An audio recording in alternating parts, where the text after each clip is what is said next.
जय श्री राम दोस्तों। आज हम शुरू करते हैं एस्ट्रोलॉजी की क्लास नंबर 18। हम पढ़ रहे हैं योग और दोष के बारे में। आज इम्पोर्टेंट योग है एक, जिसको बोलते हैं हम अंगारक दोष या योग।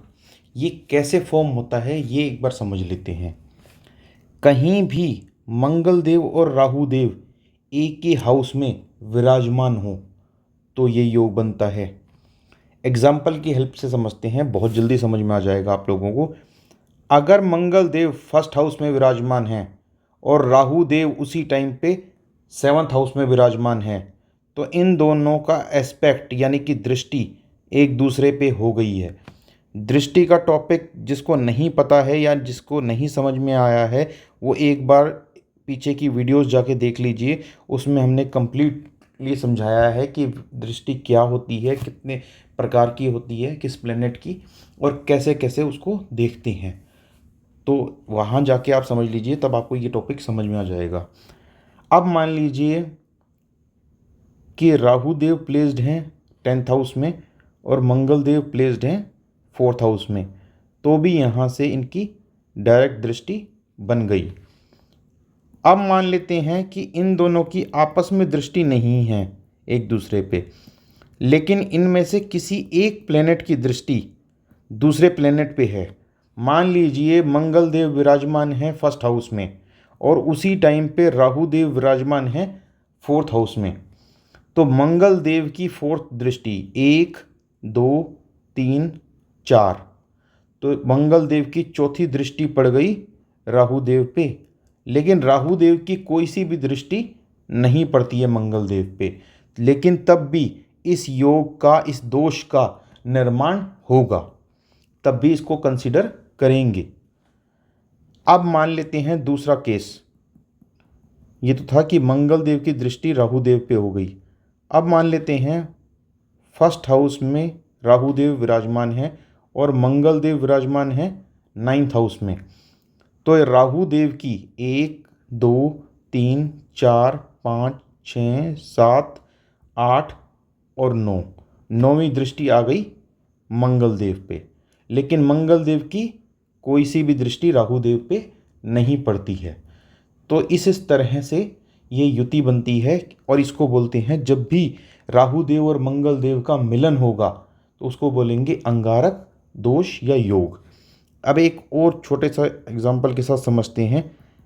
अगर राहु देव मंगल देव की राशि में प्लेस्ड हो, मान लीजिए जहाँ राहु देव बैठे हैं ये फर्स्ट हाउस में, यहाँ पे मंगल देव की राशि लिखी हो। मंगल देव की राशि कौन कौन सी होती हैं?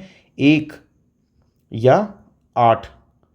तो राहु देव यहाँ विराजमान हो और यहाँ पे 8 नंबर लिखा है, राहु देव यहाँ विराजमान हो और यहाँ 1 नंबर लिखा है। तो कुछ भी नंबर कहीं पे भी लिखा हो, लेकिन ये देखना है कि जो राशि है ये मंगल देव की तो नहीं है। अगर मंगल देव की राशि है तो भी ये योग फॉर्म होगा।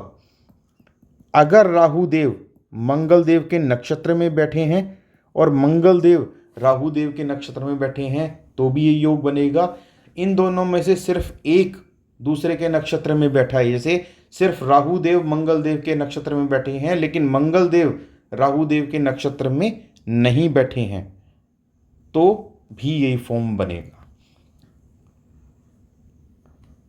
तो अब आगे जानते हैं इसके बारे में कि ये क्या क्या इम्पैक्ट देता है। सबसे पहला कि ये इंसान के अंदर क्रोध की जो ज्वाला है उसको इतना भड़का देता है कि बात बात पे गुस्सा आ जाता है। हर थोड़ी थोड़ी देर में गुस्सा आ जाता है उस इंसान को, लेकिन गुस्सा आने के बाद पछतावा भी उस इंसान को होता है, क्योंकि वो जो गुस्सा होता है वो थोड़े टाइम का होता है और उस गुस्से में, एग्रेशन में वो कंट्रोल नहीं कर पाता अपने आप को, और जब वो शांत हो जाता है तब उसको रियलाइज़ होता है कि उसने गलती करी है। इतना कोई बहुत बड़ा मैटर नहीं था जितना उसने सीरियसली या एग्रेसिवली ले लिया है। ऐसे लोगों को हाइट से डर लगता है और ऐसे लोगों को हाइट से खतरा भी होता है। जैसे आपने स्पोर्ट्स एक्टिविटी देखी हो, कुछ जो एरोप्लेन से नीचे कूद जाते हैं, और पैराग्लाइडिंग और भी कई तरह के स्पोर्ट्स होते हैं जो एयर में होते हैं या हाइट से होते हैं, तो उस तरह के कोई भी काम करते हैं हाइट से रिलेटेड तो उसमें खतरा हो सकता है। कोई मान लीजिए हाइट पे चढ़ के कंस्ट्रक्शन कर रहा है तो उसको भी खतरा हो सकता है अगर उसकी कुंडली में ये योग है, ये दोष है। ठीक है। ऐसे लोगों को जल्दबाजी बहुत रहती है, इसीलिए वो इम्पल्सिव डिसीजन ले लेते हैं। इम्पल्सिव डिसीजन मतलब यानी कि अचानक डिसीजन, ठीक, तुरंत। इम्पल्सिव का मतलब होता है तुरंत डिसीजन ले लेना। वो बिना सोचे समझे कि वो काम अच्छे के लिए होगा, बुरे के लिए होगा, करना चाहिए, नहीं करना चाहिए, बस इमीडिएटली डिसीजन ले लिया। फिर बाद में सोचते हैं कि ये गलत डिसीजन था या सही था, ये वो बात की बातें हैं। ऐसे लोगों का अपने भाई के साथ रिलेशनशिप अच्छा नहीं रहता। ऐसे लोगों का बहुत खराब रिलेशनशिप हो जाता है अपने ससुराल वालों से। लड़का हो चाहे लड़की हो, दोनों के लिए ये एप्लीकेबल है। प्रॉपर्टी से रिलेटेड केसेस और इश्यूज हो जाते हैं ऐसे बंदों की लाइफ में, क्योंकि एक कंसेप्ट समझ लीजिए, भूलेंगे नहीं आप, जो मार्स है वो किस किस को रिप्रेजेंट करता है। अगर आप पीछे के वीडियोस में जाके समझेंगे तो हमने क्लियरली समझाया हुआ है। मार्स रिप्रेजेंट करता है ब्रदर को, प्रॉपर्टी को, ठीक है, लीगल मैटर्स को, लड़ाई झगड़े को, फायर को। तो ऐसे व्यक्ति को फायर से जलने का भी खतरा रहता है। एक्सीडेंट और इंजरी को भी रिप्रेजेंट करता है मार्स। तो जब मार्स राहु देव के साथ में कंजंक्शन बनाएंगे किसी भी तरह से, तो वो उसको, उनके जो रिजल्ट्स हैं उनको खराब कर देते हैं। ठीक है। ऐसा व्यक्ति बात बात पे किसी ना किसी के साथ लड़ता रहता है। ऐसे व्यक्ति को बहुत जल्दी हेल्थ इश्यूज हो जाते हैं, क्योंकि मार्स क्या है, ब्लड के भी कारक ग्रह हैं, और ख़ास तौर पे ब्लड से रिलेटेड डिजीजेस ऐसे व्यक्तियों को हो जाती हैं। और जनरल हेल्थ इशू, जो हेल्थ इश्यूज चलते रहते हैं वो भी इनको होते रहते हैं। एक्सीडेंट्स बहुत होते हैं, तो एक्सीडेंट का सबसे ज़्यादा ध्यान रखना चाहिए। ऑब्स्टेकल और डिलेज इनकी लाइफ में चलता ही रहता है। देरी से होते हैं काम, और एक साथ बहुत अच्छी तरीके से नहीं होंगे। ऑब्स्टेकल यानी कि हर्डल, स्ट्रगल के साथ बहुत ज़्यादा मेहनत करने के बाद होंगे। मर्डरर और क्रिमिनल्स, उनकी कुंडली में ये योग होता है। जो लोग मर्डर करते हैं या बहुत अव्वल दर्जे के क्रिमिनल्स होते हैं, उनकी कुंडली में ये योग होता है। क्यों? ये योग एक उत्तेजना देता है कि कुछ करना है, चाहे वो नेगेटिव वे में, चाहे वो पॉजिटिव वे में। तो जो क्रिमिनल है वो अगर किसी को जान से मारता है तो उसके लिए भी गट्स चाहिए। आप यदि किसी को कह देते हैं कि मैं तुझे मारूंगा, लेकिन हम में से 90% लोगों में इतने गट्स नहीं है, इतना स्टेमिना नहीं है, इतने दम नहीं है, कोई भी वर्ड यूज़ कर सकते हैं आप उसके लिए, कि वो दूसरे को मर्डर कर दें। लेकिन जिनकी कुंडली में ये योग नेगेटिव होता है, बहुत ज़्यादा नेगेटिव रिजल्ट दे रहा हो, वो लोग दूसरे का मर्डर तक भी कर देते हैं।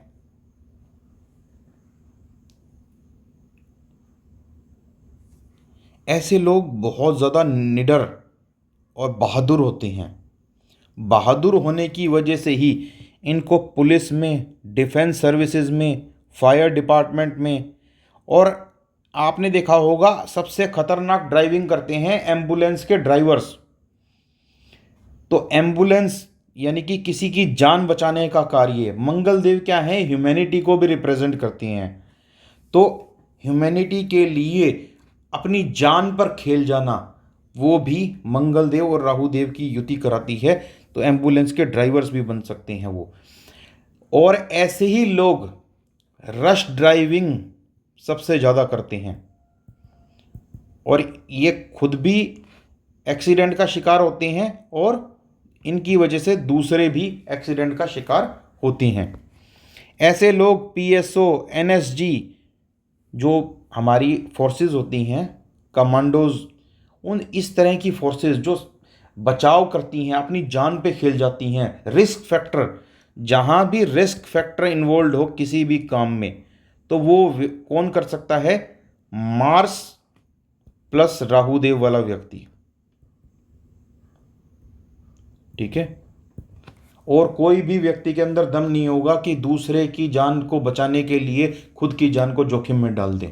ऐसा कोई नहीं करेगा। सिर्फ राहुदेव और मंगलदेव की युति हो, ऐसे व्यक्ति को अपना बॉडीगार्ड बनाओ, और जिंदगी में आपके ऊपर आंच नहीं आने देगा।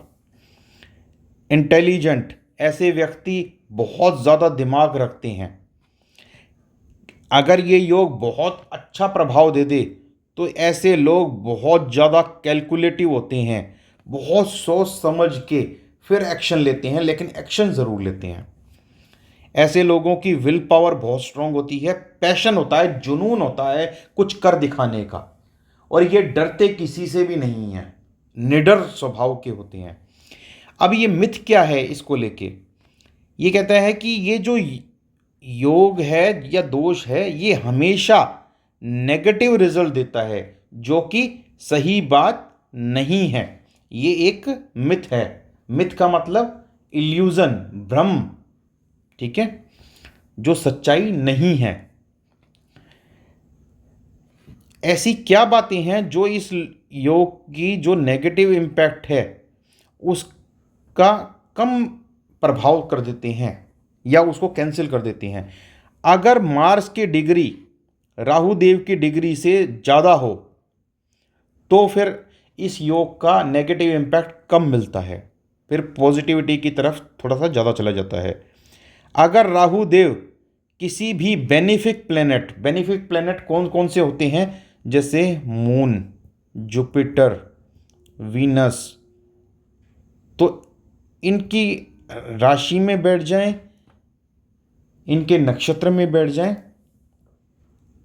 ठीक है, तो फिर ये अच्छा रिजल्ट देने के लिए बाध्य हो जाते हैं। अगर मार्स राहु देव को देख रहे हैं अच्छे घर में बैठ के, अच्छे घर का मतलब क्या होता है?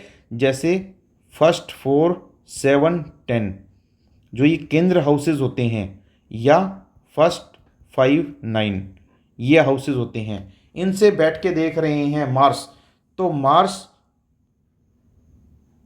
जो हैं वो अपने आप में स्ट्रॉन्ग प्लेनेट हो गए। और जब वो स्ट्रॉन्ग प्लेनेट है, वो अच्छा प्लेनेट है, ठीक है, तो वो कंट्रोल कर सकता है राहु देव को। तो राहु देव पे अगर दृष्टि डालेंगे, लेकिन उनकी खुद की पोजीशन अच्छी है। इसको एक और एग्जांपल से समझते हैं। अगर एक घर का मकान मालिक बहुत वृद्ध अवस्था में है, ओल्ड है, वो अपने किराएदार को, टेनेंट को बोलता है कि वहाँ पे गंदगी ना फैलाएं, तो वो उसकी बात नहीं मानेगा। लेकिन अगर वो स्ट्रॉन्ग पोजीशन में है, ठीक है, उसके हाथ में गन है, या वो ओल्ड एज नहीं है, वो भी यंग है, तो फिर टेनेंट की हिम्मत नहीं है कि वो गंदगी फैला दे।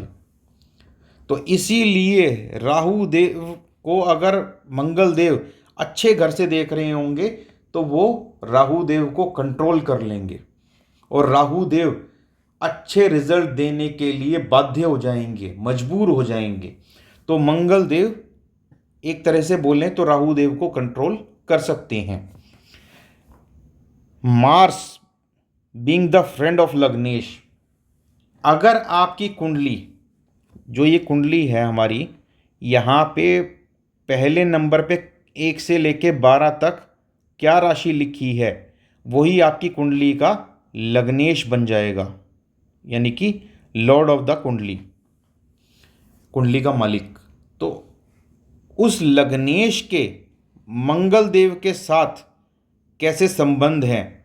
फ्रेंड हैं, एनिमी हैं, या न्यूट्रल हैं? ये भी हमने पीछे के टॉपिक में समझाया हुआ है। जिसको नहीं पता है वो एक बार जाके पीछे की वीडियोस को देख लें, बहुत अच्छे से समझ में आ जाएगा। फिर आगे की वीडियोस पे आएँ। अब हम बात करते हैं कि कैसे ये जो दोष है वो अपना वर्स्ट रिजल्ट दे सकता है। अगर दोनों के दोनों प्लेनेट बैड हाउस में बैठे हों, जैसे कि त्रिक भाव में बैठे हों, कुछ कंडीशन है उनको छोड़ के अगर त्रिक भाव में बैठे हों तो ज़्यादातर खराब रिजल्ट ही देंगे। अगर Mars is the enemy of लग्नेश, अभी हमने पढ़ा था कि अगर मार्स इसका फ्रेंड है लग्नेश का, या एनिमी है या न्यूट्रल है, अगर एनिमी है तो भी इसका वर्स्ट रिजल्ट देखने को मिलता है। अगर Mars in weak position and Rahu Dev is in good position to give bad result, अगर राहु देव का प्रभाव ज़्यादा है कुंडली में और मंगल देव की स्थिति कमज़ोर है, जैसे उनकी डिग्री मान लीजिए कमज़ोर हो, मंगल देव की डिग्री बहुत कम हो। डिग्री क्या होती है, कैसे देखते हैं, वो भी हम आगे के टॉपिक में पढ़ेंगे, अभी आप समझ लीजिए बस। मंगल देव की मान लीजिए डिग्री बहुत कमज़ोर अवस्था की है, वो इतना अच्छा रिजल्ट देने के लिए आपकी कुंडली में वो नहीं दे पा रहे हैं।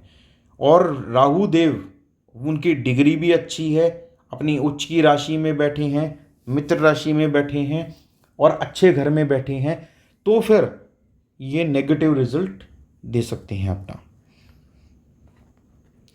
अगर कोई भी व्यक्ति ऐसी चीज़ें करने लग जाए जिससे कि इस योग के डेंजरस रिजल्ट या वर्स्ट रिजल्ट मिलने लग जाए, जैसे कि अगर स्मोकिंग करने लग जाए, जो फायर है वो रिप्रेजेंट करता है मार्स को और जो धुआं है वो रिप्रेजेंट करता है राहु देव को। तो अगर व्यक्ति स्मोकिंग करने लग गया तो उसकी लाइफ को बर्बाद होने से कोई नहीं बचा सकता, उसको वर्स्ट रिजल्ट मिलेंगे। इवन कुछ केसेस में तो ये भी देखा गया है कि व्यक्ति ड्राइविंग करते हुए स्मोकिंग कर रहा था, उसका बहुत बुरी तरह एक्सीडेंट हुआ और उसकी दुर्घटना में वही मृत्यु हो गई। कई बार तो इतना बुरा रिजल्ट भी दे देती हैं। तो ऐसे जातक को जिसकी कुंडली में ये योग हो, स्मोकिंग बिल्कुल भी नहीं करनी चाहिए, वरना वो स्मोकिंग के जरिए अपनी जीवन से खेल रहा है। अगर ऐसा व्यक्ति आग के साथ खेलता है तो, जैसे आपने देखा होगा मौत के कुएं में मोटरसाइकिल चलाता है एक व्यक्ति, उसी दौरान वहाँ पे आग लगाता है, आग के दौरान चलाता है बाइक, अपने शरीर पे आग लगा के पानी में कूदता है, ठीक है। आग में से निकलने का कोई गेम हो, वो किसी भी तरह से आग से खेलने का गेम हो, या फिर ऐसा व्यक्ति फायर डिपार्टमेंट में काम करने लग जाए लेकिन उसकी कुंडली में वर्स्ट पोजीशन में हो, तो ऐसा व्यक्ति जलकर मर जाने का भी योग होता है, या जलकर दुर्घटना होने का, एक्सीडेंट होने का योग होता है। हाइट बेस्ड जो वर्क होते हैं या गेम्स होते हैं जो हमने पीछे डिस्कस किए थे, हेलीकॉप्टर से कूद जाना, ठीक है, पैराग्लाइडिंग करना, कोई भी स्पोर्ट्स एक्टिविटी होती है, मैं नाम अच्छे से नहीं जानता हूँ उनके, लेकिन आप ये समझिएगा जो भी हाइट से गेम्स होते हैं वो ना करें। अब आप किसी भी अप्पू घर में जाएं या फिर कहीं भी ऐसा जो आजकल फन एंड फूड विलेज जैसे गुड़गांव में एक जगह है, कोई भी ऐसी जगह है, वाटर अम्यूज़मेंट पार्क जिसको बोलते हैं, वहाँ जाएं तो हाइट पे झूले बने होते हैं, वहाँ से आप स्लाइड करके नीचे आते हैं। कई व्यक्तियों के साथ उसी झूले पे दुर्घटना होती है, क्यों? क्योंकि उनकी कुंडली में कहीं ना कहीं ये जो योग है, दोष है, ये वर्स्ट रिजल्ट दे रहा है किसी ना किसी कारणवश। तो ऐसे व्यक्तियों को ये सब चीज़ें बिल्कुल भी नहीं करनी चाहिए। अब इसकी रेमेडी क्या है? रेमेडी क्या है? किसी भी तरह के नशे का आदी ना बने, स्पेशली स्मोकिंग। अपने से बड़ों की रिस्पेक्ट करें और उनकी एडवाइस लेते रहें टाइम टू टाइम, और उनकी एडवाइस से जो काम करेंगे उससे जीवन में तरक्की 100% मिलेगी। अपने अंदर की ईगो को निकाल कर बाहर फेंक दें। अगर अपने अंदर ईगो रखेंगे तो ये योग कभी भी शांत नहीं होगा, किसी और उपाय से भी ईगो तो त्यागना ही पड़ेगा। मंगल देव और राहु देव का मंत्र जाप करें, ठीक है, तो उससे भी अच्छा रिजल्ट मिलेगा। हनुमान जी की आराधना करें या भगवान भोलेनाथ जी की, शिव जी की आराधना करें। ऐसे व्यक्तियों को ज़्यादा से ज़्यादा पानी पीना चाहिए। दिन में हर थोड़ी थोड़ी देर में पानी पीना चाहिए। पानी को अपने साथ भी रखना चाहिए और पानी के पास बैठ के अपना समय भी व्यतीत करना चाहिए। जैसे गंगा जी के घाट पे चले जाएं या कहीं भी जहाँ भी पानी हो, ठहरा हुआ पानी ना हो, बहता हुआ पानी हो तो ज़्यादा अच्छा है, ठीक है। जो ठहरा हुआ पानी होता है ना, वो इमोशंस को स्टेबल नहीं होने देता, उसमें इमोशंस ज़्यादा गड़बड़ हो जाती हैं। कई लोगों का मानना है कि जो बहता हुआ पानी है उसमें इमोशंस ज़्यादा जो है ना वो बहते हैं क्योंकि पानी बह रहा है, लेकिन ऐसा नहीं है, उल्टा है। जहाँ पानी रुका हुआ है ना, अब जहाँ पानी रुका हुआ है तो वो पानी गंदा हो जाता है, थोड़े टाइम के बाद एल्गे जम जाता है, काई जम जाती है उसमें, ठीक है। और जो बहता हुआ पानी रहेगा ना वो हमेशा स्वच्छ रहेगा, तो आपके विचार हमेशा स्वच्छ रहेंगे। तो आप बहते हुए पानी के पास जाके बैठें, बिल्कुल पास में भी ना बैठें, लेकिन जो है ना उसके गंगा जी के घाट पे जाके बैठ के आराम से, या हरिद्वार में जाके कोई डिसीजन लेना हो ऐसे व्यक्तियों को तो ले सकती हैं, या जहाँ भी गंगा जी यमुना जी बहती हों वहाँ पे। ऐसे व्यक्ति को अपने भाई के साथ बहुत मधुर संबंध बना लेने चाहिए। भाई गाली भी देता हो तो भी उसको एक्सेप्ट करे और ये समझे कि मेरी कुंडली का दोष है, मेरे भाई की या मेरी या सिचुएशन की इसमें कोई गलती नहीं है। बस मुझे अपनी कुंडली का जो ये दोष है इसका निवारण करना है और मुझे इस दोष की वजह से अपने भाई के साथ लड़ाई झगड़ा बिल्कुल भी नहीं करना है। और यही सेम बात अपने इन लॉज के लिए माने। क्यों? इन लॉज के साथ भी रिलेशनशिप अच्छे बना के रखें, उनके साथ भी बिगड़वा देता है ये योग, जो दोष होता है। ऐसे व्यक्तियों को फाइट यानी कि लड़ाई झगड़े से दूर रहना चाहिए और स्पेशली प्रॉपर्टी से रिलेटेड जो मैटर होते हैं उनमें बिल्कुल भी नहीं करना चाहिए हस्तक्षेप।